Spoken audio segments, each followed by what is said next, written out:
Hello and welcome to this video post, and which I'll be looking at the Chucker help file which I've just implemented into the patch. There's going to be quite a few versions of this patch that we're going to be looking at, but it is actually just representative of 4 days work, just basically saving often. So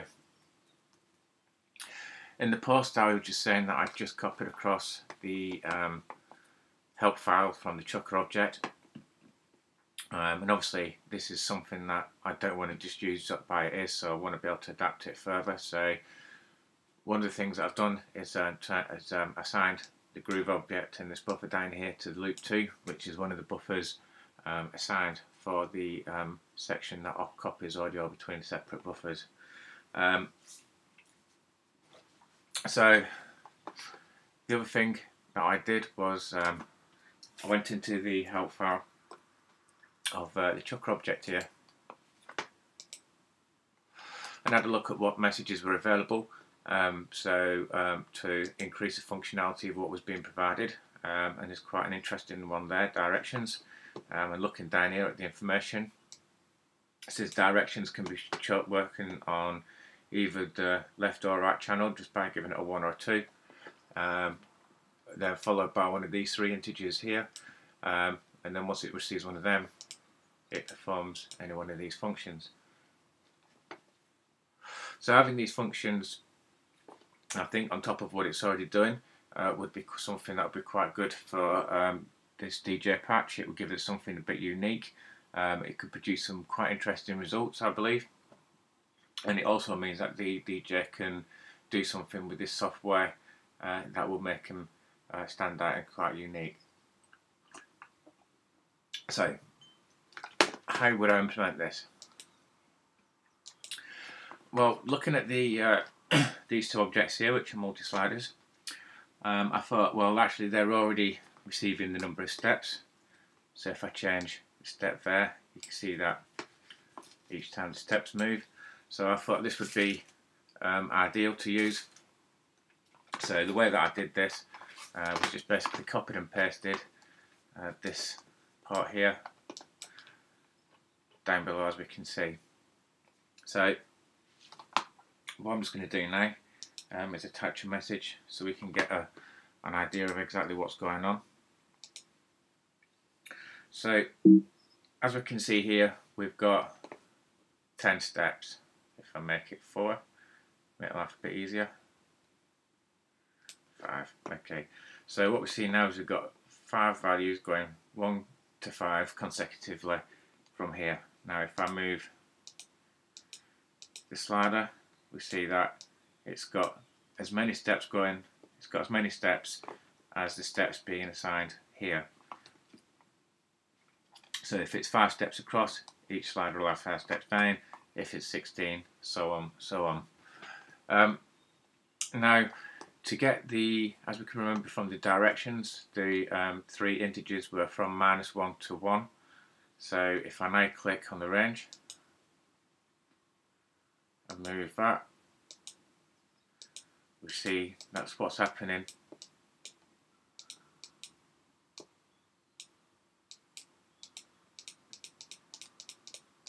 Is that it's now dividing the value range between 1 and 0 and 1. If I was now to click set type assigns it to being an integer. So if I now move this, we can see that there are only 3 values, which are the 3 integers between -1 and 1.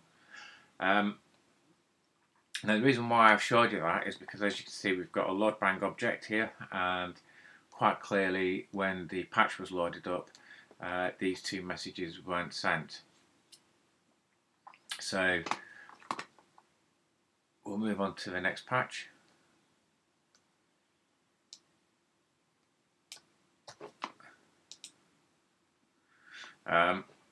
So as we can see here, we've made it a little bit more visually striking.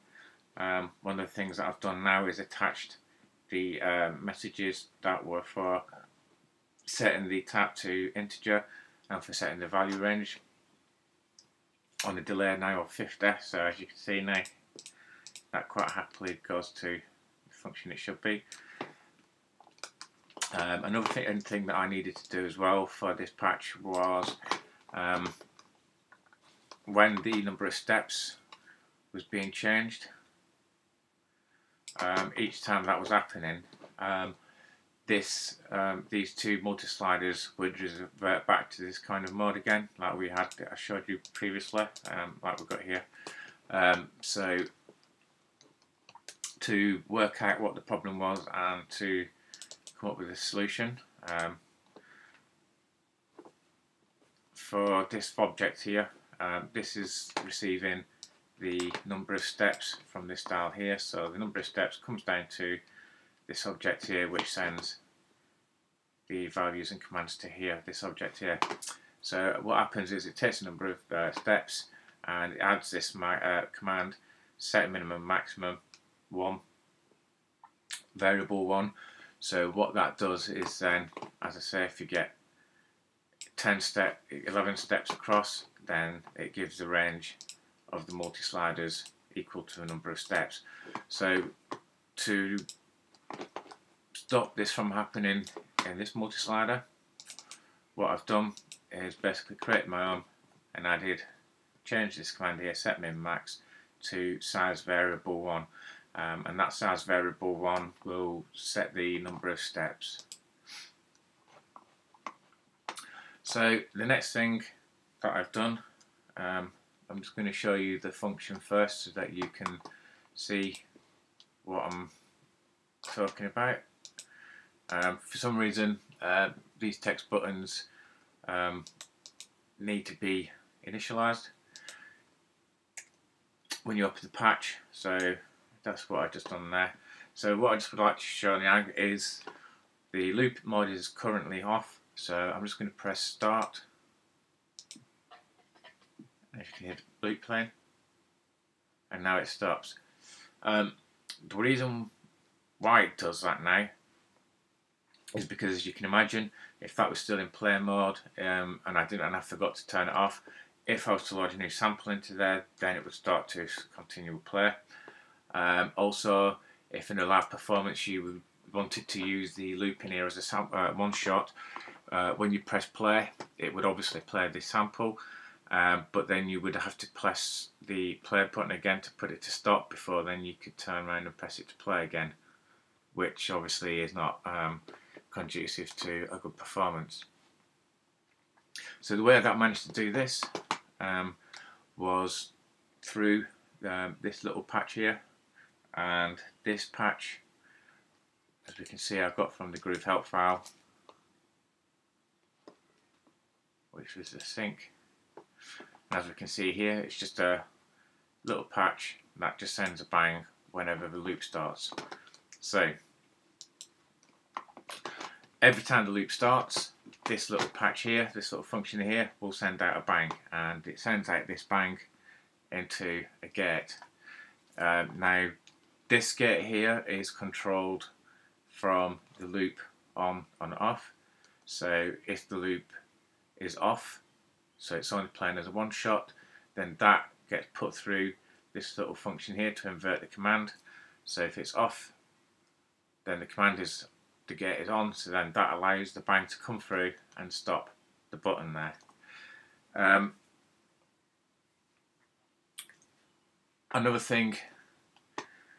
Another reason for this as well is because I spent quite a long time looking. There was a problem. So if the Groove object was playing a sample, and during the sample I decided to turn the loop on or off, or switch state to the loop mode, that would cause the Groove object to crash.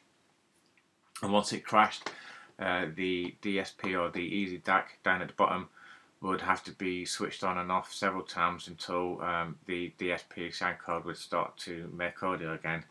Now obviously during the live performance this would be a complete disaster, so I've had to spend quite a lot of time trying to work out what was the source of the error. Now what I discovered is that if the Groove object is receiving a signal at the same time it gets the loop mode altered through this attribute here, then that would actually cause the error. That would actually cause a crash. So what happens now is when you turn the loop mode off, there's a value of 0 here, so that's the first thing that happens. As soon as you switch this button, a 0 gets sent to the play object, and that turns it off and stops the signal going through the system. Once the groove object has stopped receiving the signal, the value from the text button will then go through this little patch here. As you can see there's some delays, and this is just to allow the signal box here from generating a signal. So then that then prevents this all from crashing. So if you're actually playing a sample and then you switch the mode off or alter the state, then it will actually have the effect of actually stopping the sample straight away. Also, when this happens, the value is actually sent through this object here, which is a send loop, which is then received over here by this object here. Okay, so and the other thing that I've done as well is I've now added a preset into the object, which is connected, as you can see, to the number of steps and to the multi sliders down here as well. So I'm just going to go a little bit further on.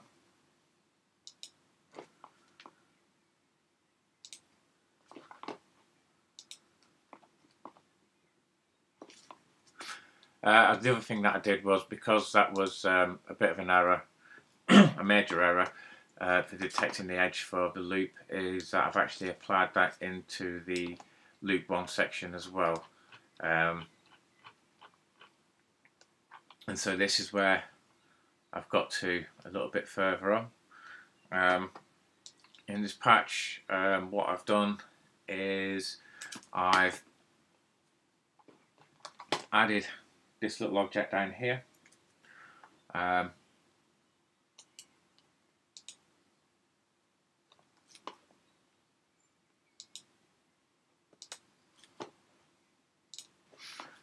Actually, sorry, I'll do this one first. Excuse me. So I was going through the groove help file, and I came to this part here, the complex warping, and what I actually quite liked in here is this part here, this little moving buzzer like thing that's going across, and that follows the audio being played. I thought this would be quite a nice little function to have inside the chucker object as well, because I think that would help with the DJ to visualize where the different slices are. So I basically copied this and pasted it. As you can see, if I look at the patch, there's our little button. I've obviously changed it to have the same style as the waveform object here. As you see, it's all implemented here. So now when you play the file,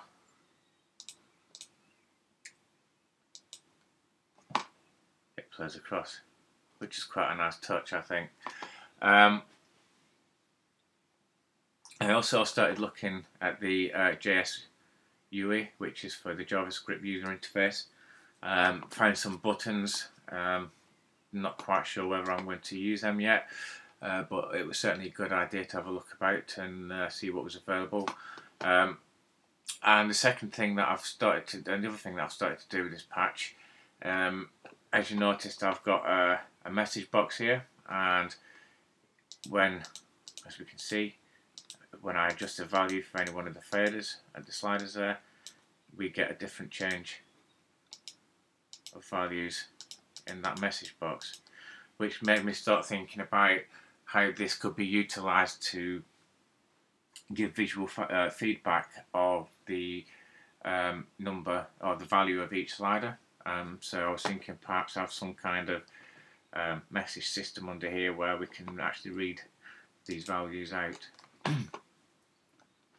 I think that would be quite a good useful tool. So just go to the next patch.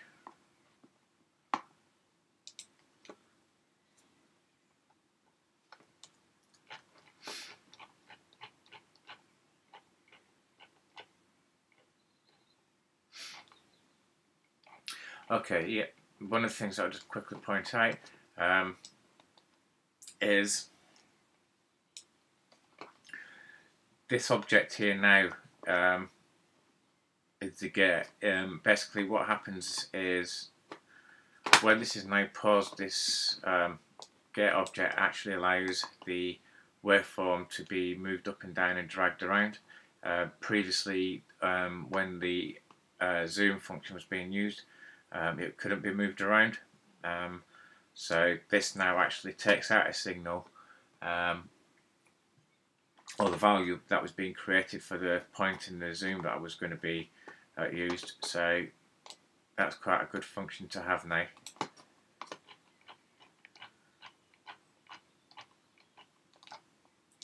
So in this patch here we can see we've got all this section here. This basically, I found this in the multi-slider help, which as you can see is here. Obviously the ZL is to do with lists, so I started going through all the different objects. As you can see, there's quite a few objects there for handling lists. My object was to basically have a number of 16 steps, which I thought would be ample for this patch. I thought that the 32 steps that came with it was just a bit too much. So after a while I actually came across this object here, unjoin. So as you can see, it gives us 16 values there. So obviously now I've got to try and work out some kind of way in which I can make this quite useful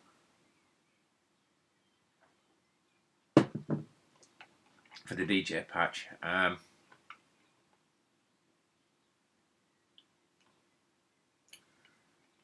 Yeah, I think that's it for this patch. Moving on.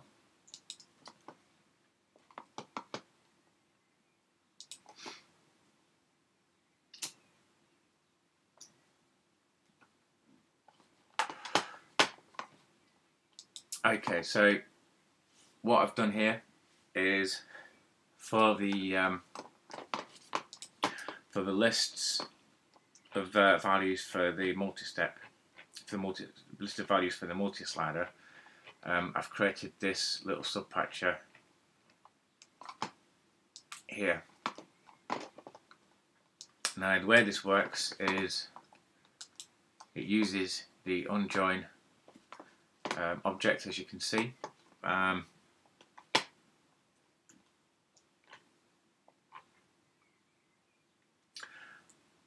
And as you can see, when the value comes out, the number of steps, it comes into here, the numbers get banged, and when I change the message over here,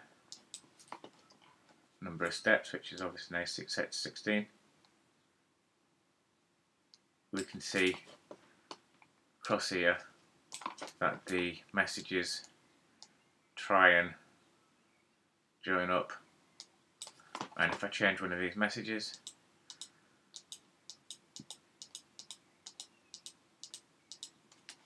so the way that it works is the multi-slider here is actually only putting out these values in a go, in one row, so it's only actually putting out, say I put 4, so if the number of steps with 4, make it easier to visualise, we can see that there's actually just 4 values. Now what's happening is the values are actually just coming out of there in 4 numbers, so once they come out, these objects here, the unjoin, so let me just unwrap this a second. So the unjoin 1, because it's only got one number, and that's where the one number will go. So the second unjoin 2 will obviously have 2 numbers, and as we can see here, then 2 numbers are being put into them outlets there, all the way up to 16, which as you can see, all the numbers are just being sorted out into their right order. So the way that this is working is it's comes into here, and all these numbers then bang out to a message box. They then all cause the boxes to display this little number here, and then the next thing to happen is that the unjoin object will list out its outputs to whichever outlets it's been set down here, and then that causes this little change of display here.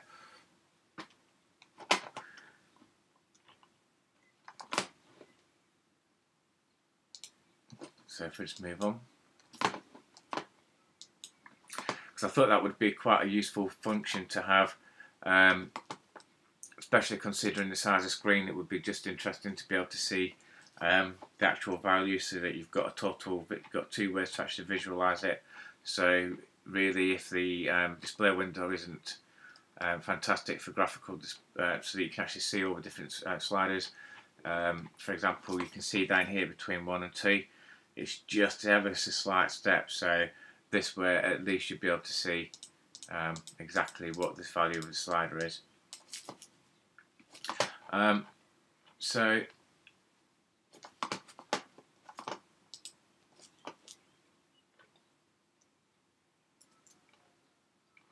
I've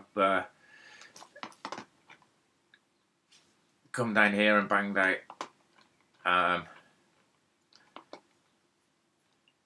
worked out the combinations of all the different objects that would need a bang. So for the 1 object, obviously this is going to go to inlet 1, so these will be all the messages that down here that would fill the rest of the screen up with blanks. For unjoin 2, as we can see there, we've got number 1 and number 9 missing, because these two objects are going to those outlets. Same number 3, we can see that we're starting to miss some. So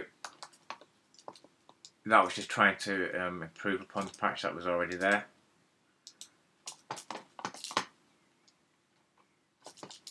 As you can see,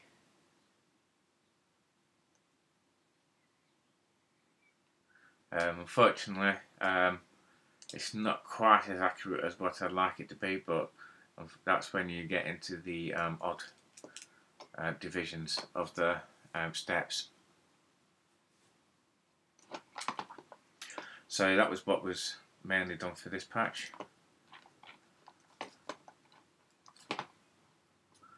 So just move on to the next one.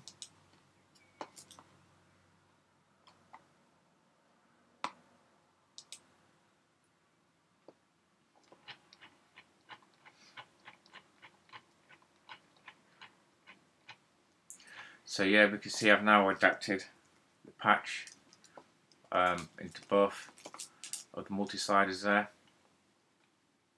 I didn't really think there would be any need to have those values for these, just purely because I think that once they're there, it shouldn't be too difficult to visually represent, and also because these have only got 3 integers as well.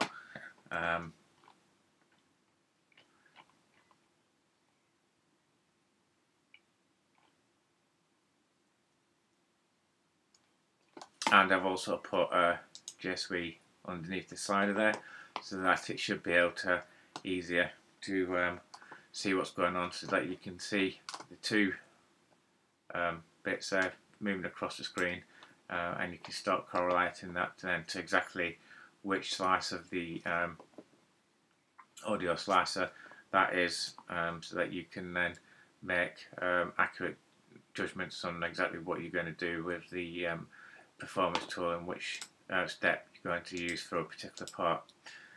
I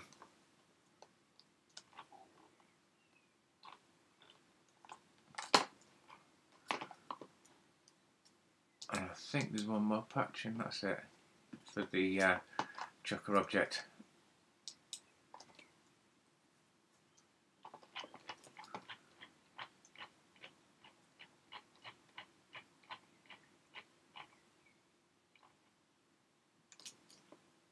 So yeah, in this one, I've obviously just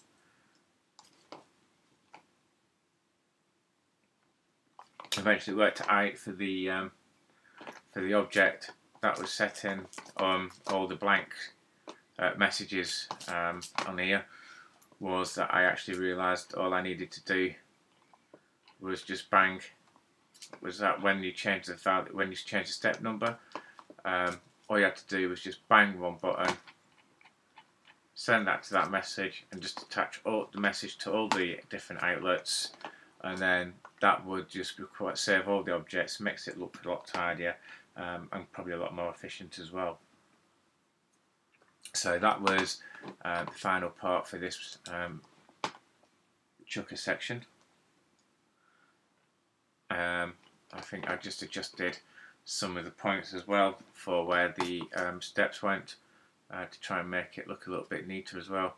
As you can see now, I've actually put 2 of the moving bars on the bottom of each of the step objects there, the multi-sliders.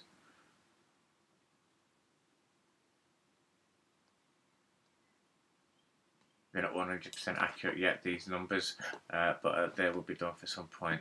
Okay, so that's how I've implemented and developed the chucker help file. Thank you very much for watching.